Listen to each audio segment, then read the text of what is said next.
తర్వాత మరి 1000 ఏళ్ల బబులోను పట్టణం నశించిపోతుంది, మహాబబులోను. మరి అక్కడ తర్వాత చూస్తున్నాం మధ్యాకాశం పెండ్లి విందుగా మనం చూస్తాం. ఇప్పుడు ఆ తర్వాత చూస్తే 1000 సంవత్సరాలు మధ్యాకాశంలో 7 సంవత్సరాలు విందు. ఆ తర్వాత 1000 సంవత్సరాలు అంటే భూమి మీద 7 సంవత్సరాల శ్రమలు, 1000 ఏళ్ళు మరి యేసుక్రీస్తు వారి నీతి పరిపాలన. ఈ 1000 సంవత్సరాల పరిపాలన తర్వాత జరుగుతున్న సందర్భమే మనం ధ్యానం చేస్తున్న 20వ అధ్యాయం. 20వ అధ్యాయం ఏంటంటే 1000 ఏళ్ల పరిపాలన సంబంధించినది. 1000 ఏళ్ల పరిపాలన ఉంది. 1000 ఏళ్ల పరిపాలన తర్వాత జరిగిన సందర్భాలే ఈ 20వ అధ్యాయం. ఇప్పుడు చూడండి 20వ అధ్యాయం 11వ వచనం. మనం గత వారం చూస్తూ వచ్చినాం అగ్నిగుండం గురించి మనం చూస్తున్నాం. అగ్నిగుండము అనే మాట అది ఎక్కడ ఉంటుంది, అగ్నిగుండంలో ఉండే పరిస్థితి ఏంటి, అగ్నిగుండంలో ఎవరు వేయబడతారు, అగ్నిగుండంలో ఎందుకు వేయబడతారు, అగ్నిగుండం కూడా ఎటర్నల్, అది నిత్యం ఉంటుంది. అక్కడ అంతటితో మనిషికి ముగింపు లేదు అని, అంటే చావు లేదు, ముగింపు లేదు. అక్కడ కూడా మనిషి జీవిస్తూ ఉంటాడు, కాకపోతే అగ్నిలో యాతన పడుతూ ఉంటాడు అని అగ్నిగుండం యొక్క స్థితి చూస్తున్నాం.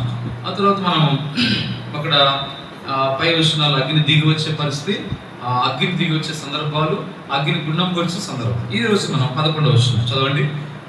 మరియు ధవలమైన మహాసింహాసనంలో, ఇక్కడ మనం ఈ పదం మనం చూసినట్లయితే ధవలమైన మహాసింహాసనము. కనుక ఇక్కడ ఏ సింహాసనం అంటే ఇది ధవలమైన, ధవలం అంటే తెలుపు, ధవలవర్ణుడు నా ప్రియుడు అంటే తెల్లని వాడు. పరమగీతలు రాయడం ఆయన తెల్లని వాడు. ధవలవర్ణుడు కాస్త ఏమైపోయాడంటే రత్నవరుడు అయిపోయాడు. రత్నవరుడు అంటే ఏంటి, ఏమిటంటే రత్నవరుడు అంటే ఎర్రని వాడు, ఎరుపు. రత్నవరుడు అంటే అర్థం ఎరుపు, ధవలం అంటే తెలుపు కదా, నీలి అంటే గోలుగు, ఆకాశం బ్లూ కలర్, నీలి కలర్. అయితే ఇక్కడ మనం వస్తే ధవలవరుడు, ధవల సింహాసనం అంటే తెల్లని సింహాసనం. ఇప్పుడు ప్రభు యేసుక్రీస్తు కూడా ఈ ప్రకటన గ్రంథంలో వస్తే ఆయన తెల్లని వస్త్రం ధరించుకున్నట్టు సందర్భం మనకు కనబడతారు. ఎలా చెప్పాలైనా గుర్రం మీద వస్తున్నవాడు నమ్మకమైన వాడే రాడు, ఆయన ప్రభు యేసుక్రీస్తు నమ్మకమైన వాడు. ఇప్పుడు ఆ సమయం చూస్తే తర్వాత ఇక్కడ చూస్తే ఈ తెల్లని మరి సింహాసనం, ఇది తెల్లనిది ప్లస్ మహాసింహాసనం. అంటే భూమి మీద మనకు సింహాసనం కనబడతాయి. ఐగుప్తు బైబిల్లో మొట్టమొదటిగా సింహాసనం ఎక్కడ బైబిల్లో కనబడుతుంది అంటే మొదటి సింహాసనము ఆదికాండంలో 41వ అధ్యాయం 40లో ఏముందంటే అక్కడ తీయొద్దని ఫరో ఏమన్నాడు, సింహాసనం తప్ప ఇంకా ఆ విషయంలో నేను నీకు పైవాడిగా ఉంటాను, మిగతా నీకు ఆదిపుతున్నాడు. అంటే ఒక సింహాసనం విషయంలో నేను నీకు పైవాడిగా ఉంటాను ఫరో. ఎవరితోటి? యోసేపుతో. అక్కడ సింహాసనం కనపడుతుంది. ఆ తర్వాత నిర్గమకాండంలో అక్కడ సింహాసనం పదము ఏమని కనబడుతుంది అంటే ఇక్కడ సింహాసనం మొదలుకొని రాజు మొదలుకొని మొదటి సంతానం, తొలి సంతానం, 10వ తెగులు, జ్యేష్ఠుడు, ఖైదులో ఉన్న వారి సంతానం రాయబడుతుంది. అలాగా అంటే దాసి సంతానం వరకు కూడా, ఖైదులో ఉన్న సంతానం వరకు కూడా రాయబడుతుంది. వారి వరకు ఐగుప్తులో ఉన్న తొలి సంతతి సంహరించబడతారు. అది 10వ తెగులు. అంటే ఐగుప్తుల సింహాసనం, ఎవరు సింహాసనం మీద ఐగుప్తులో? ఫరో. ఫరో యొక్క, అందుకే ఫరో కుమారుడు ఏమైనా తొలి సంతానం చనిపోయాడు. అక్కడ మనం చూస్తాం. ఇక్కడ మనం చూస్తే ఇక్కడ సరే సింహాసనాలు ఉన్నాయి, రాజులకు సింహాసనం ఉన్నాయి. అలాగే మనం చూస్తున్నాం క్రూర మోగానికి కూడా సింహాసనం ఉంది. ప్రకటన గ్రంథంలో అపవాదికి కూడా సింహాసనం ఉంది. 24 పెద్దలు వారికి సింహాసనం చూస్తాం. యేసుక్రీస్తు వారు సింహాసనాసీనుడై ఉన్నారు.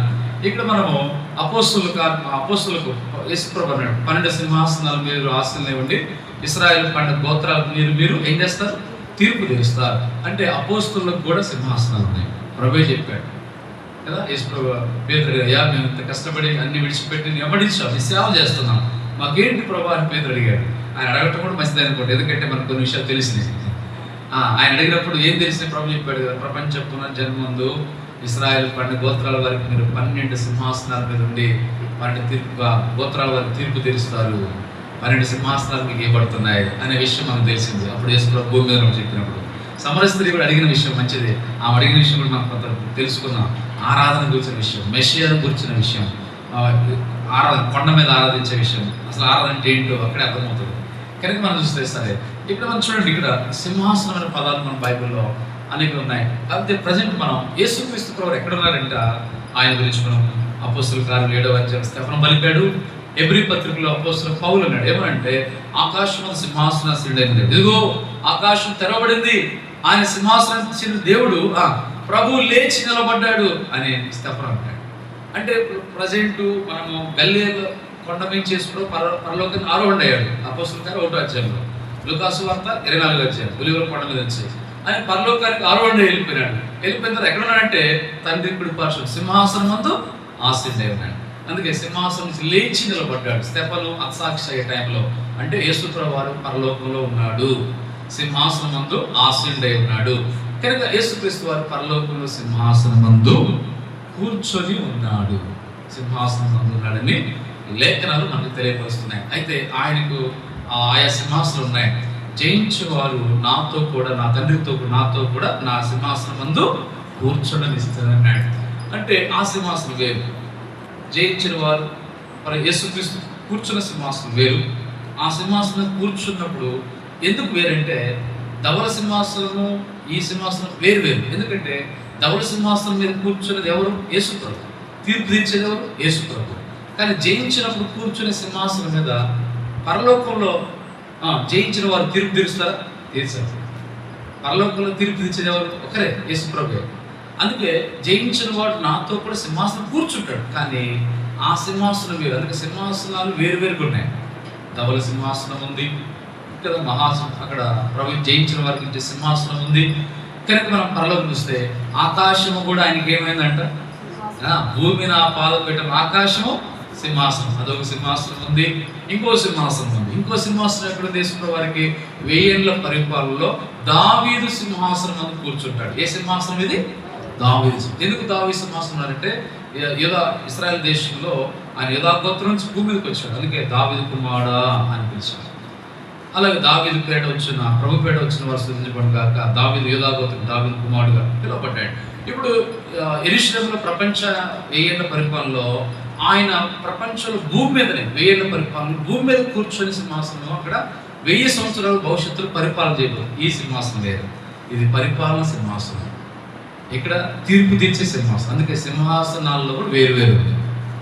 ఒక్కొక్క సింహాసనము ఒక్కొక్క విషయాన్ని చూపిస్తూ ఉంది. కాబట్టి సింహాసనాసీనుడైన దేవుణ్ణి ఆరాధించారు. ఎక్కడ? ప్రకటన గ్రంథం 4-5 అధ్యాయాలు. అక్కడ ఆరాధించబడుతున్న సింహాసనం. అక్కడ భూమి మీద 1000 ఏళ్ల పరిపాలన చేస్తున్న సింహాసనం. ఇక్కడ మనకు చూస్తే ఆకాశం ఒక సింహాసనం ఉంది.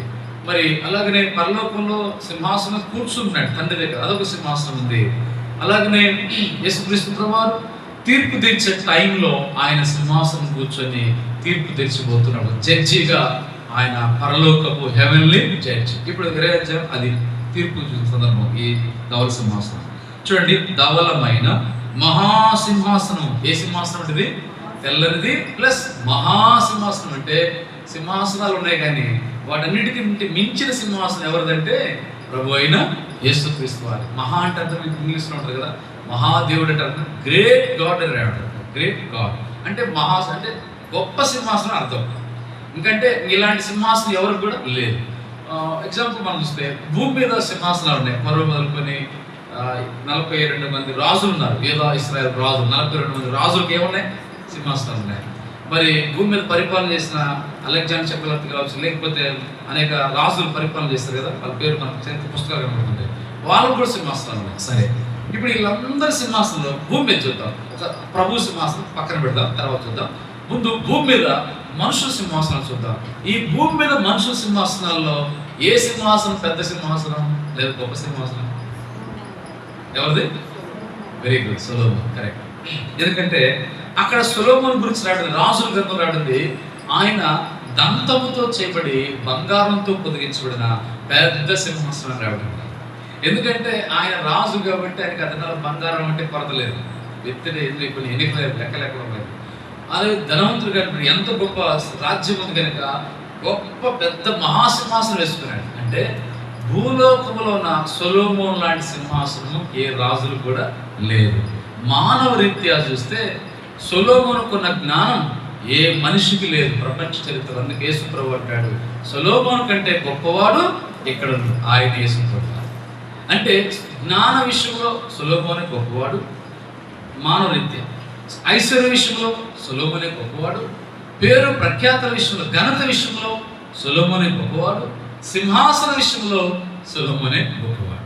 అది కాబట్టి చూస్తే ఇప్పుడు మనం ఇది మానవ రీత్యా. ఇప్పుడు మనం టోటల్గా అంతా చూస్తే పరలోక విషయం, భూలోక అన్ని విషయాలు చూస్తే, టోటల్గా చూస్తే